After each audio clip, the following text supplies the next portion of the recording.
योद्धाओं, आप लोग साइंस के जो चैप्टर्स हैं उसको एक दिन में एक पढ़ने में आपको किसी को दिक्कत हो रही होगी, तो आप ये समझो कि आप 3 दिन में कैसे सारा साइंस जिसमें फिजिक्स, केमिस्ट्री, बायोलॉजी का पूरा चैप्टर आपका होगा।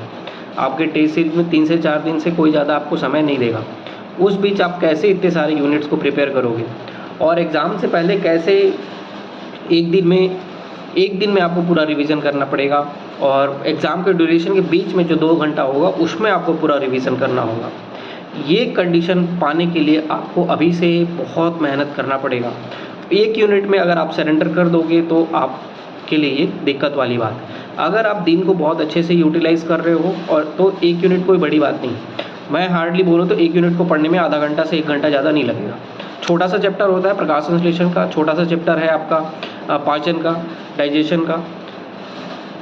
एक्सप्लेन किया गया है मेरे नोट्स में थोड़ा सा ज़्यादा, नोट्स के पर्सपेक्टिव से है, बुक्स के लैंग्वेज में लिखा गया है, तो थोड़ा सा आपको वो लेंथी लग रहा होगा, लेकिन चैप्टर वाइज देखा जाए तो वो बहुत छोटा सा चैप्टर है, कुछ भी नहीं रखा है। स्कूल से हम लोग वही टॉपिक पढ़ रहे हैं।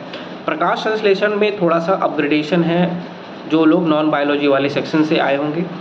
तो मैंने जो आपको प्रकाश संश्लेषण का नोट्स दिया है वो मैंने जायसवाल सर के क्लास को देख के मैंने उस नोट्स को प्रिपेयर किया है। और एग्ज़ाम में आप ओल्ड क्वेश्चन पेपर देख लेना, बहुत फ्रिक्वेंट है कि 15 नंबर और 8 नंबर के सवाल में आपको प्रकाश संश्लेषण के क्वेश्चन ज़रूर मिलेंगे, मतलब ज़रूर मिलेंगे। प्रकाश संश्लेषण का क्वेश्चन वहीं इर्द गिर्द घूमता रहेगा, C3 C4 में घूमेगा, प्रकाशीय में घूमेगा और प्रकाश संश्लेषण की क्रियाविधि में घूमेगा, तो सेल के बारे में पूछ लेंगे।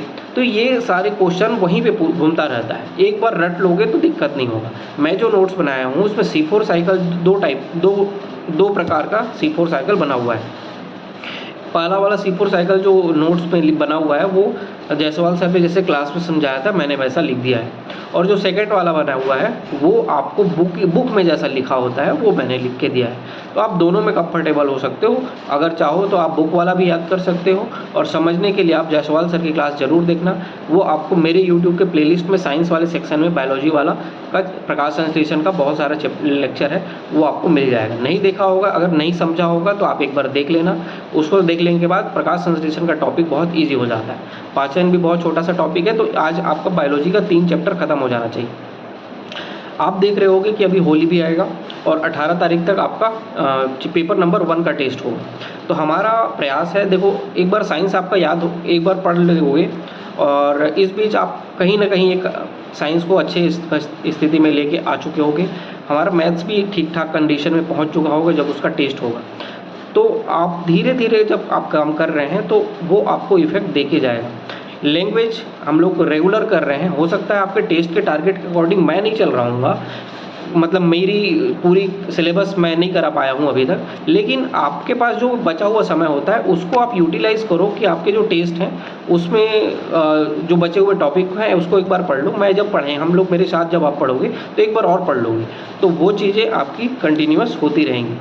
तो आप मैथ्स का जो इस बार हम लोग 4th चैप्टर में पहुंच चुके हैं, LCM HCF, तो ये टॉपिक भी आप अपने बुक, जो भी बुक होगा, कोई बाउंडेशन नहीं है, इसी बुक से पढ़ना है। किसी भी बुक के में ये चैप्टर अगर दिया है तो उससे आप ज़रूर प्रैक्टिस करें। और 10th की बुक में भी टॉपिक जो दिया है वो बहुत छोटा है टॉपिक, उतने में कंप्लीट नहीं होगा, लेकिन आप वो भी ज़रूर पढ़ना। और आपके पास उसके अलावा जो भी बुक होगा, देवांगन की बुक होगा या फिर आर्यभट्ट की बुक होगी, SD यादव की बुक होगी, जिसकी भी बुक होगी जिसमें LCM HCF का टॉपिक है, आप उस बुक से इस टॉपिक को प्रिपेयर करेंगे, प्रैक्टिस करेंगे, समझने का प्रयास करेंगे, उसके एग्जाम्पल्स को सॉल्व करेंगे। फिर मैं जब आपको इसके क्वेश्चंस दूंगा फिर हम लोग इसको अच्छे से डील करेंगे। साहित्यकारों के बारे में पढ़ना बहुत ज़रूरी है, 10 नंबर का सवाल बनता है मेंस में। तो महिला साहित्यकार आप अभी स्टार्ट करेंगे पढ़ना, और इसको कैसे याद करना है, मेरे YouTube के प्लेलिस्ट में जाएंगे, साहित्यकारों की एक प्लेलिस्ट बनी हुई है, 4 वीडियो हैं उसमें, आप उसको देखिए, उसको समझिए।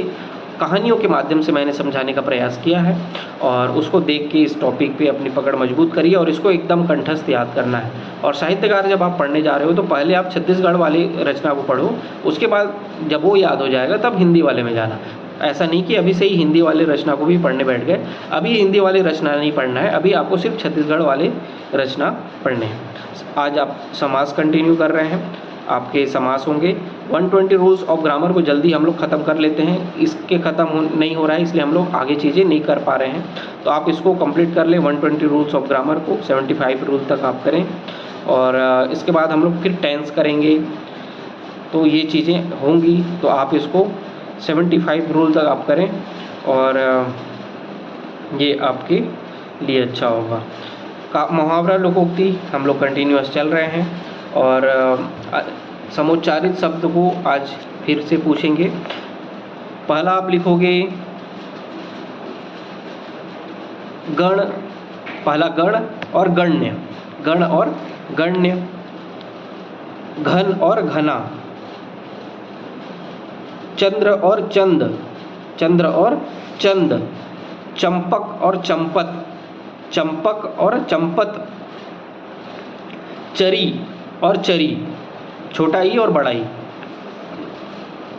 चार और चारू, चार और चारू, चीर और चीर, छोटा चीर और बड़ा चीर, छत्र, छत्र छाता वाला छ और छत्र, छतरी वाला छत्र, ये दोनों आप बताओगे। और इसके बाद आप कहावतों के बारे में भी आप बताएंगे। पहला है आपका आगे कुआं पीछे खाई, आगे कुआं पीछे खाई, आटा दाल का भाव मालूम होना, आटा दाल का भाव मालूम होना, आसमान का थूका मुंह पर आता है, ईर्ष्या से क्रोध भली, उल्टी गंगा पहाड़ को चली, ऊंची दुकान फीकी पकवान, ऊँट के गले में बिल्ली, एक अंडा वह भी गंदा, एक म्यान में दो तलवारें, एक मुंह दो बात, औंधी खोपड़ी उल्टा मत, कहाँ राजा भोज कहाँ गंगू तेली। तो ये आपका कहावत का रहेगा और आपकी प्रैक्टिस चलते रहनी चाहिए। दिन के एक समय का अगर आपने अच्छे से यूटिलाइज़ किया तब आप मानोगे कि आपके एग्ज़ाम में प्रिपरेशन बहुत आसानी से हो रही है। अच्छे से पढ़िए और कल मिलेंगे एक नए टारगेट के साथ। आज के लिए इतना ही, थैंक यू।